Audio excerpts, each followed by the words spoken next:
Kakatiya university ఈ దేశానికే గొప్ప గొప్ప ఇంజనీర్లను అందించిన కాకతీయ యూనివర్సిటీ కూడా కళా వైభవం కోల్పోయి కాలగర్భంలో కలిసిపోయే పరిస్థితులు ఆనాడు వచ్చినాయి. అందుకే మీ అభిమానంతో మీరు ఆదరించి మీరు అవకాశం ఇస్తే ఈనాడు ప్రజాపాలనలో విద్యాశాఖ నా దగ్గర పెట్టుకొని తక్షణమే మీ ప్రమోషన్లు, మీ బదిలీలు, మీ కుటుంబ సమస్యల్ని ప్రతి సమస్యను పరిష్కరించడం ద్వారా లక్షలాది మంది విద్యార్థులకు మీరు గొప్పగా విద్య నేర్పుతారని నమ్మకంతో ప్రతిసారి మిమ్మల్ని కలవడం, మీతో మాట్లాడడం, టీచర్ల నియామకాలే కాదు మీ ప్రమోషన్ల సందర్భంలో కూడా ఎల్బీ స్టేడియంలో సమావేశం పెట్టి మీ అందరితో కలిసి మాట్లాడడం జరిగింది. మీ సంఘాలు ఎప్పుడు వచ్చినా ఏ సమస్యలు లేవనెత్తినా అందరితో మాట్లాడుతూ వీలైనంత మేరకు వాటిని పరిష్కరిస్తూనే వస్తున్నాం. ఎక్కడైనా కొంత ఆలస్యం అయి ఉండొచ్చు కానీ ఏ పని కూడా ఆగిపోలేదు. మరి ఈరోజు ఈ తెలంగాణ వచ్చిన తర్వాత మరి ఇక్కడ ఉన్న ఉపాధ్యాయులు చెప్పాలి, గురు పూజోత్సవ కార్యక్రమం తెలంగాణ రాష్ట్రంలో ఎప్పుడైనా జరిగిందా? జరిగితే దానికి ముఖ్యమంత్రి వచ్చిందా? మీరు ఒక్కసారి ఆలోచన చేయండి. ఇవాళ నేను మీ సోదరుడిగా విద్యాశాఖ నా దగ్గర ఉంది, తెలంగాణ రాష్ట్రానికి ముఖ్యమంత్రి అయిన కాబట్టే ఇవాళ గంటల కొద్ది సమయం మీతో కేటాయించి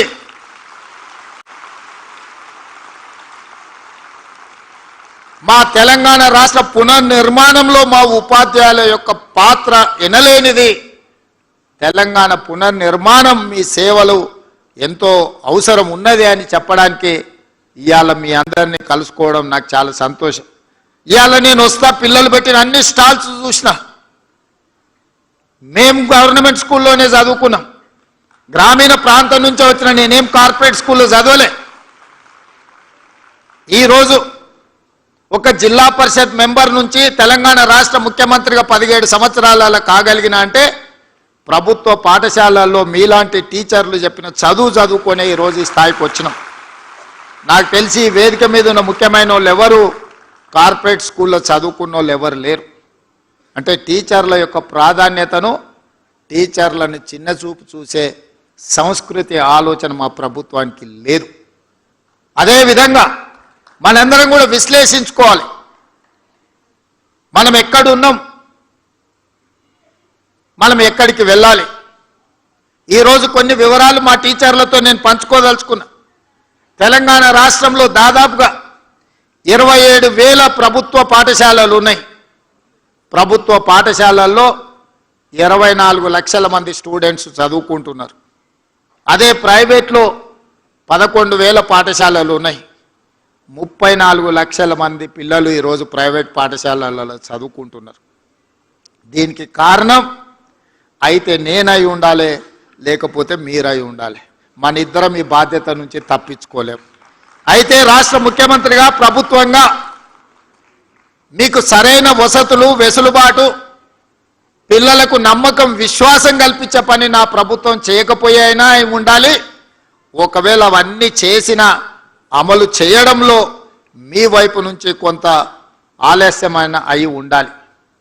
ప్రైవేట్ స్కూళ్ళలో నేను ఈ వేదిక నుంచి గతంలో మాట్లాడితే కూడా నన్ను విమర్శలు చేశారు. మా గవర్నమెంట్ స్కూల్లో చదువుకునే టీచర్లు బీఎస్సీ, బీఎడ్, ఎంఎడ్ చదువుకున్న వాళ్ళు, ఎంఏలు చదువుకున్న వాళ్ళు ఉన్నారు. ప్రైవేట్ స్కూళ్ళలో ఎంతమంది అన్ని చదువులు చదువుకున్న వాళ్ళు ఉన్నారా? ప్రైవేట్ స్కూల్స్ కంటే మా గవర్నమెంట్ స్కూల్లో టీచర్లు చాలా విద్యాధికులు అని నేను అంటే ప్రైవేట్ స్కూళ్ళను అవమానించిందని చెప్పి కొంతమంది విమర్శించారు. నేను అవమానించలే, పోల్చి చెప్పిన.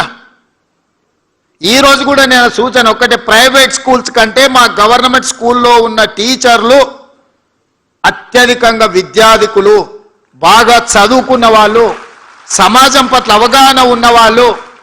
ఏ గ్రామీణ ప్రాంతం నుంచి వాళ్ళు వచ్చిండ్రో అదే గ్రామీణ ప్రాంతాలలో ఈరోజు వాళ్ళు టీచర్లుగా పనిచేస్తున్నారు. సామాజిక బాధ్యత గుర్తెరిగిన వాళ్ళు.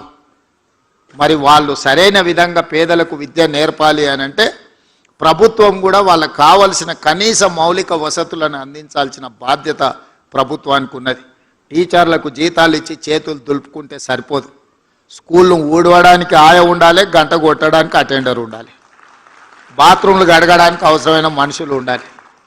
టీచర్లదే ఆ బాధ్యత అన్నట్టు ఊడ్చే బాధ్యత టీచర్దే, గంట కొట్టే బాధ్యత టీచర్దే, బాత్రూమ్లు కడిగే బాధ్యత టీచర్దే అనే విధానం ఇది మంచిదా?